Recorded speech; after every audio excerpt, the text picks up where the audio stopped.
Good morning, everyone. This is Leanne from Of Love and Shiplap and the founder of Sublimation graphics and tutorials here on Facebook.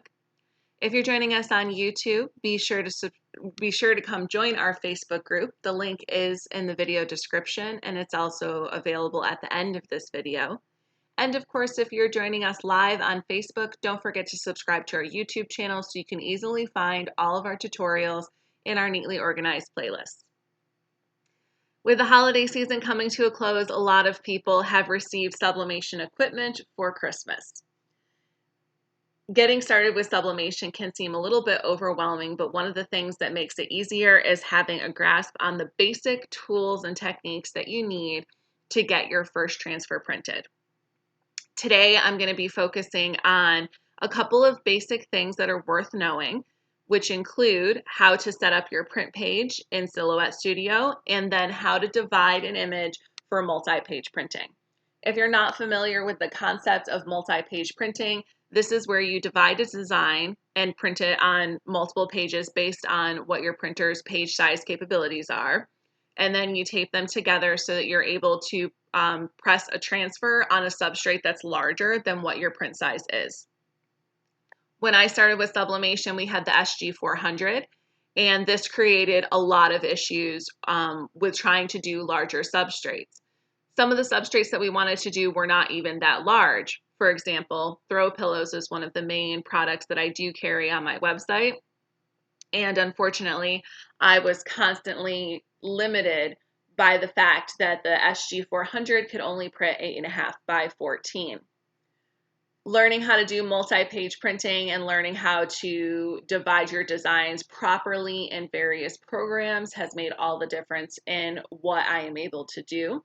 I've since upgraded to the Workforce 7710, which has a maximum print page of 13 by 19, but I have heard that you can also use rolled paper by using the back feeder.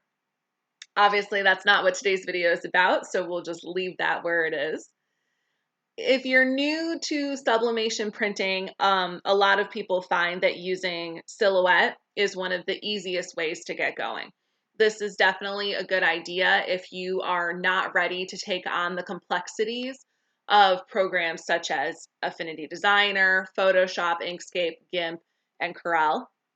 But keep in mind that although Silhouette Studio does have a plethora of features and their latest update has provided even more, this program is not meant for graphic design. It is specifically meant for sublimation and hobby crafting. So there is going to be a difference in a lot of the capabilities that you have, your color output, all things of that nature. In terms of just being able to print your first transfer though, this is definitely a great way to get started. So we'll start by having a new panel document open on our screen. And we're going to go ahead and open up our page setup panel so that we can adjust our workspace to the size of our page. This will help give us that reference point as we're sizing our design. So we do this by clicking on the page setup panel, which is this little icon in your toolbar that looks like a page with the corner folded over. If you're ever unsure of what one of these icons is for, all you have to do is hover over it and it will tell you what it is. So we'll go ahead and click on the page setup panel to open it. We want to make sure that our cutting mat is set to none and our media size is set to custom. And then we'll go ahead and adjust this for an 11 by 17 page. You can adjust this to any page size depending on what your print page is. For me today, we're going to focus on using an 11 by 17. Now I'm just using the little arrows, but you can also enter in your sizes. Because I'm using hotkeys for this video, I did not want to do that because I might switch screens on accident, and that's no fun for anyone. So we'll go ahead and close our page setup panel now that we have resized this to 11 by 17. And then the next thing we want to do is make sure that our print page setup is also set to the correct size. If it's not set to the correct size, when you go to print your design, it is not going to be the size that you have it on your screen here. It's going to be whatever the print page setup size is. So presumably that would be 8.5 by 11 or letter size, because this is what the typical setting is in Silhouette Studio. So we'll go to File and then Print Page Setup. And then we'll go ahead and select our page size from the drop-down menu. So we want 11 by 17. And then we'll hit OK. So just like that, our page is ready for printing, and all we need to do is add our design. You can add as many designs as you want into your page by going to File and then Merge. I'm going to be selecting a doormat design from my website, www.ofloveandshiplap.us,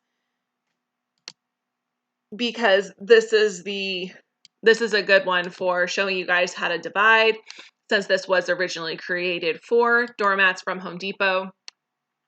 If you're not familiar with these doormats, they're really easy to do and they're a great selling product. Unfortunately, at the time of today, while we're recording this video, these are currently being discontinued. Rumor is temporarily due to a manufacturing issue, but whether that is true or not, no one really knows. So you can resize this a couple of different ways. You can go ahead and open up your transform panel and click on the diagonal arrow here, which is for scaling. And then you can adjust your numbers here, or, which might be easier for some of you, you can just hover your cursor over one of the corner arrows and then bring it on down.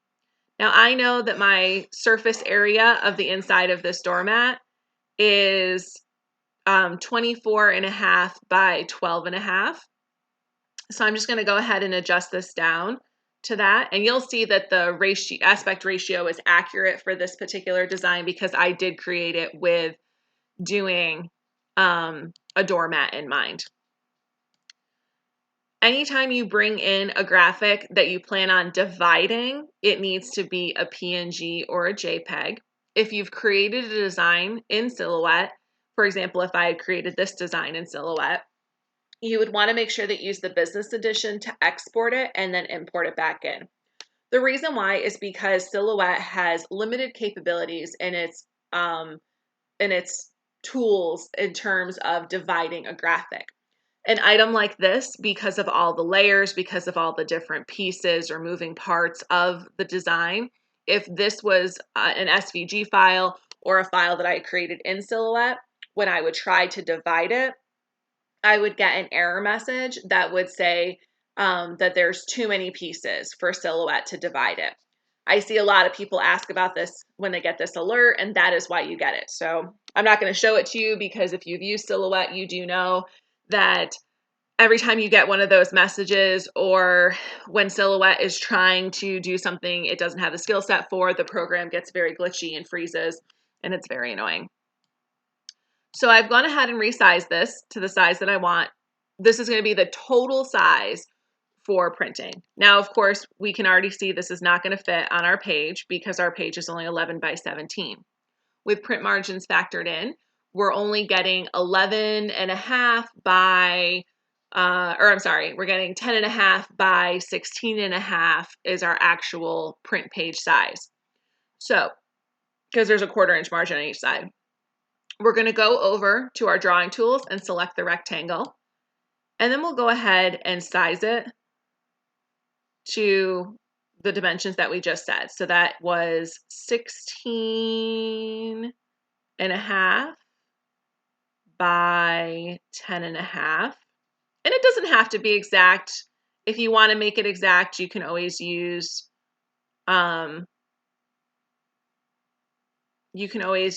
the number entry toolbar for sizing, which would be up here at the top or again in that transform panel. Now, this represents one of our print pages. So the idea here is that this creates a visual for you. So we're going to go ahead and just overline this over top of our design. Now, I know that that red border is a little hard to see, so I'm just going to go over here to our cut outline, and I'm going to select a different color. We'll do black. Hopefully that's a little easier for you guys. When you're printing this, you want to make sure that you have a slight overlap between your pages. So again, this box is supposed to represent one page. So we'll go ahead and right click and duplicate that. And then we're just going to drag it over And we want to make sure that we have a little bit of an overlap. Now, it doesn't need to be a lot. I usually go with about 1/4 of an inch. So really a very small amount of overlap. And this is just to give you a little bit of leeway when you do actually line up those pages. There is a link in the video description on how to line up your pages and press with multiple presses and when you're using multiple pages. So if you're looking to try out this technique, please be sure and watch that video as well. There's a lot of helpful information and troubleshooting in it. So we're going to go ahead, because 2 pages is not going to give us our full design, because see, we haven't covered this part. So we're going to go ahead and duplicate that again.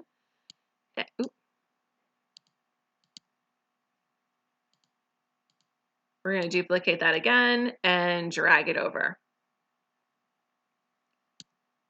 Now, don't be worried about having too much of an overlap, because if you check the video where I show you guys how to piece this together and press it, you'll see that if done right with the right pressure, good quality paper, and good ink, you're going to find that you won't have any issues with the overlap on fabric or cloth or soft substrates. This technique is not one for hard substrates. For hard substrates, you have to butt the pages together, and that is a future video.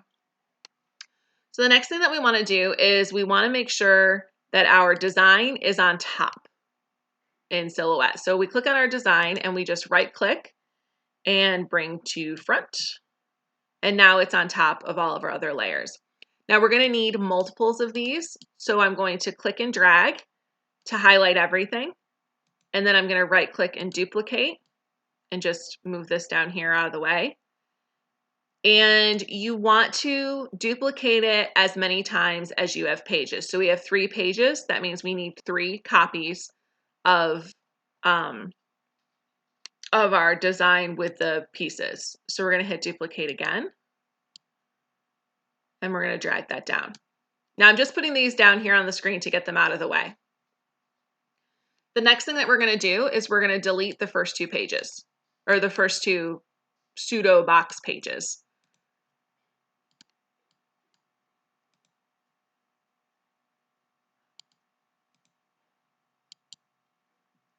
Next, we're going to click and drag to select both our design and our first box, which again, this is representative of a page. And we're going to go into our modify panel and subtract. We have our different options: subtract, divide, intersect. When we hit divide,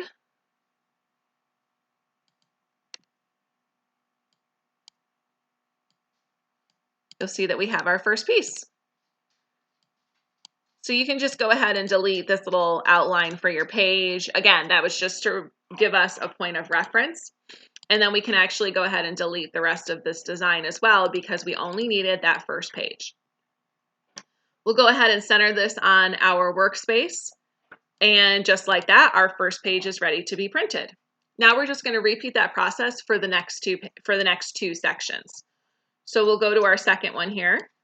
Move this over so it's a little easier for you guys to see. And we just did the first page, so we can go ahead and delete that box. And we're going to do the second page now, so we'll go ahead and delete the box representing the third page. And then once again, we're going to click and drag to make sure that we have both selected, and go ahead and use the divide tool. And just like that, we've got 3 pieces plus our little page here that we don't need.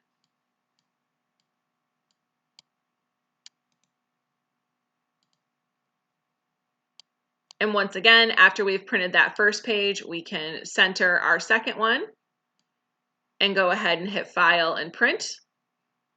And off to the races we are with our second one. Now for our third and final one, we're again repeating that process. So because we've already printed our first and second pages, we can go ahead and delete those boxes. And just a reminder, these boxes are just representative of pages, so that we can make sure that everything is cut, divided accordingly. So click and drag to select our design and our page box, hit divide, and just like that, we have our third piece. And we can go ahead and delete the rest of the design. and then also this box. Now you do want to make sure to delete your little page boxes or turn off the outline color, simply because if you don't, when you go to print, it will print this box. So it really is just easier to just delete it off of there because you don't need it.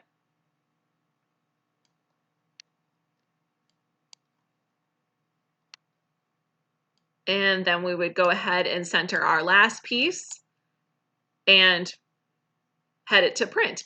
Now, what I like to do, because I don't like to waste pages, is if I had a lot of space like this, I would merge in some smaller designs. So you can gang designs, you know, if you maybe we're printing some waffle towels or coffee mugs in addition to this doormat, you might want to import some smaller designs to fill the space here. And again, all you do to do that is go to File and then Merge and then select the design of your choice. Let's see what we got here.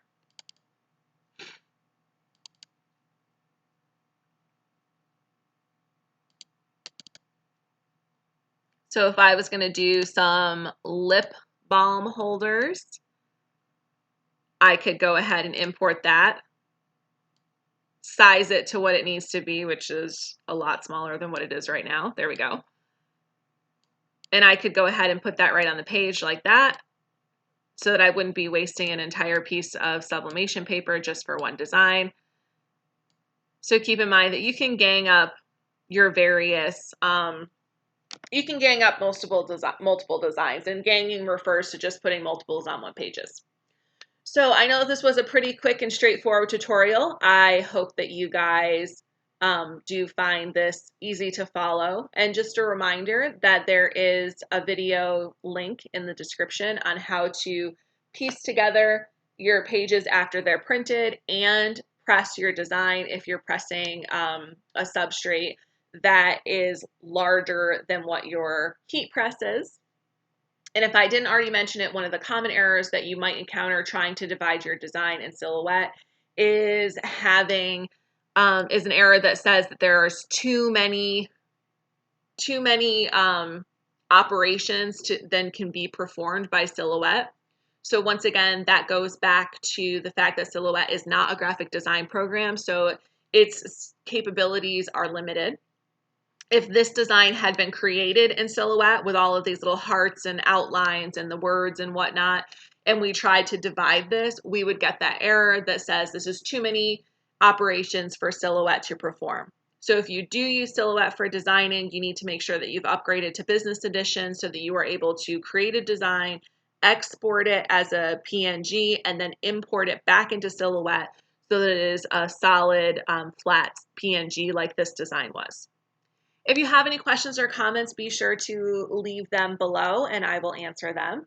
As always, we thank you for being part of Sub That and are very excited for all the things that we're going to do in our new year. We hope that all of you have a great New Year's Eve. Have a wonderful day.